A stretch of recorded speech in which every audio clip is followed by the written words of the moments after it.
still. Oh dear, Stuk 4 is lost. Sap has taken quite heavy mortar fire from this very old mortar crew with 14 kills. Not looking good for the British. Again, I really think they should have attacked elsewhere. And now the pack has been cleared out. Commandos fought bravely, but it was not enough. The mortar crew would have none on it, and we are seeing stormtroopers as well. Volksgrenadiers joining in the fun as well, getting a bit too close to that demo chance though. And further stormtroopers being called in, really relying on the heavy infantry now. And commandos charging in, assault grenades once more being lobbed in an attempt to stop this. British troops spreading out a bit, being stunned, and my goodness, we are seeing veterancy free for this lieutenant, making him that much tougher, and of course giving a free command point. Commandos doing their best, but they are getting torn apart. They are much too close to the enemy firepower. Another Stuk being called in, and we are seeing veterancy 2 for armor. Commandos will have to retreat. There we go. At the same time, we are seeing the Stuk 4 with now a light machine gunner on top, being an excellent job, in fact making it that much more lethal. British commandos continuing the work in the south.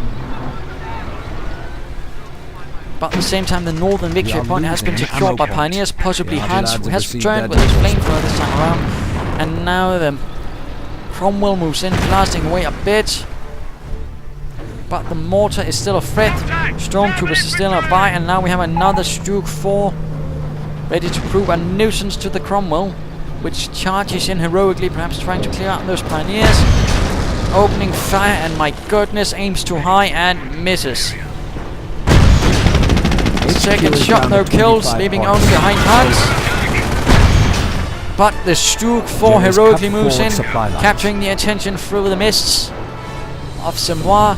While we are seeing reconnaissance section moving out, commandos charging in, Bren guns charging in, pack on the spot as well. My goodness, this is looking to be quite the fight. Who shall win? The lieutenant, the ever brave lieutenant, in fact, leading from the front.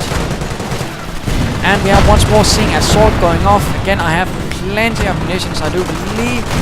Although not so much now, but I have gone for the manpower blitz. Not entirely sure what's going on, perhaps veterancy. And the commando team vanishes in a second due to the flamethrower, but the pioneer team itself is lost. Lieutenant getting out of there. Brand gunners slaughtering the stormtroopers, but a second commando team's moving from the rear, having rendered at this point neutral, giving them a slight advantage once more. Stormtroopers pulling back, further stormtroopers and Volksgrenadiers moving in. Another pack, in fact, ready to help a bit. But the stormtroopers are ever present, ever bold, ever getting slaughtered.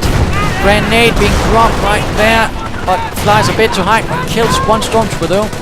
Stuk holding the line heroically, blasting away with gun and machine gun. While fresh troops of the 2nd SS are moving in to support it. One Bren gunner goes down, my goodness.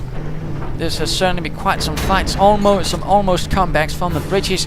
But sadly they hadn't really been able to fortify any positions really. And once more the Stuk 4 comes under fire from the pack.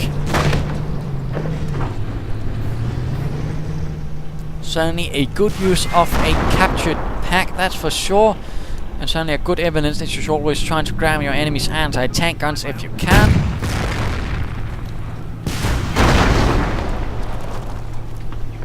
And having spotted this demolition charge, I'm desperately trying to knock it out so I can actually continue with my advance.